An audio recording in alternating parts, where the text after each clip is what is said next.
सोचिए, एक ऐसा इंसान जिसे खुद मौत ने ठुकरा दिया हो। ये कहानी है एक ऐसे ही शख्स की जो एक मैराथन के दौरान 134 लोगों के बीच से अचानक गायब हो गया और फिर उसका कोई नामो निशान तक नहीं मिला। आइए जानते हैं ये अविश्वसनीय दास्तान। यही वो सवाल है जो किसी के भी जहन में आएगा कि आखिर ये हुआ कैसे। 1994 में सहारा रेगिस्तान के बीचों बीच मौरो प्रोस्पेरी नाम का एक शख्स कैसे सबके सामने से ओझल हो गया और फिर 9 दिनों बाद एक दूसरे ही देश की सरहद पर मिला। तो इस कहानी की शुरुआत होती है 38 साल के मोरो प्रोस्पेरी से। वो इटली में एक पुलिस ऑफिसर थे और एक शानदार पेंटाथलॉन एथलीट, मतलब 5 अलग अलग खेलों के माहिर खिलाड़ी। उनके अंदर एक जिद थी, एक जुनून था, और यही जुनून उन्हें दुनिया की सबसे मुश्किल दौड़ मैराथन डे सैबल्स तक खींच लाया। अब ये मैराथन डे सैबल्स कोई ऐसी वैसी दौड़ नहीं है। इसे धरती की सबसे खतरनाक और मुश्किल रेस में से एक माना जाता है, और इसकी ये पहचान यूं ही नहीं बनी है। जरा नियम सुनिए। धावकों को 251 किलोमीटर का सफर सिर्फ 7 दिनों में पूरा करना होता है। और सबसे बड़ी चुनौती, खाना, कपड़े, स्लीपिंग बैग, मतलब जरूरत का हर सामान अपनी पीठ पर लाद कर दौड़ना पड़ता है। आयोजकों की तरफ से सिर्फ चेक पॉइंट्स पर थोड़ा सा पानी मिलता है, बस। बाकी सब कुछ आपके भरोसे। रेस की शुरुआत तो काफी अच्छी हुई थी। प्रॉस्पेरी पूरे जोश में थे, लेकिन बहुत जल्द एक ऐसा मोड़ आया जब जीत हासिल करने की ये दौड़ जिंदा रहने की एक भयानक लड़ाई में बदल गई। पहले 3 दिन सब कुछ प्लान के मुताबिक चला। प्रोस्पेरी ने लगभग 96 किलोमीटर का फासला तय कर लिया था, लेकिन चौथे दिन एक भयानक रेतीले तूफान ने सब कुछ पलट कर रख दिया। ये तूफान 1-2 घंटे नहीं, पूरे 8 घंटे तक चला। और जब ये तूफान थमा तो प्रोस्पेरी बाकी धावकों से मीलों दूर पूरी तरह से रास्ता भटक चुके थे। जब तूफान थमा और रेत शांत हुई तो प्रॉस्पेरी ने खुद को एक ऐसी जगह पाया जहां दूर दूर तक रेत के ऊंचे ऊंचे टीलों के सिवा कुछ भी नहीं था। वो पूरी तरह से अकेले थे और उन्हें कोई अंदाजा नहीं था कि वो कहाँ हैं। और यहीं से प्रॉस्पेरी की जिंदा रहने की असली जंग शुरू हुई। एक ऐसी जंग जिसमें उम्मीद की किरणें बार बार निराशा के घने अंधेरे में खो जाती थीं। 5वां दिन था। पानी लगभग खत्म हो चुका था। तभी उस सन्नाटे को चीरती हुई एक आवाज उनके कानों में पड़ी। एक हेलीकॉप्टर की आवाज। उन्हें लगा कि बस अब वो बच जाएंगे, उनकी दुआ सुन ली गई है।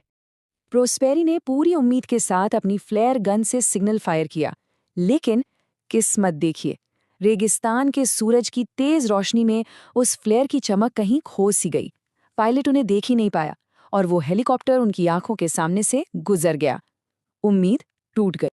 अब ये जंग उनकी हिम्मत और सहारा के बेरहम मौसम के बीच सीधी सीधी थी। भटकते हुए उन्हें एक पुरानी वीरान मजार मिली। यहाँ पानी तो नहीं था, लेकिन जिंदा रहने की जिद ने उनसे वो सब करवाया जो कोई सोच भी नहीं सकता। उन्होंने छत से लटकते चमगादड़ों को पकड़ा और उनका खून पिया। रास्ते में मिलने वाली कच्ची छिपकलियों और कीड़ों को खाकर किसी तरह खुद को जिंदा रखा। 7 दिन बीत चुके थे। भूख, प्यास और अकेलेपन ने उनकी हिम्मत तोड़ दी थी। अब उन्हें यकीन हो गया था कि वो यहाँ से जिंदा वापस नहीं जा पाएंगे। ये वो पल था जब वो अपनी सहन शक्ति की आखिरी सीमा पर पहुंच गए थे।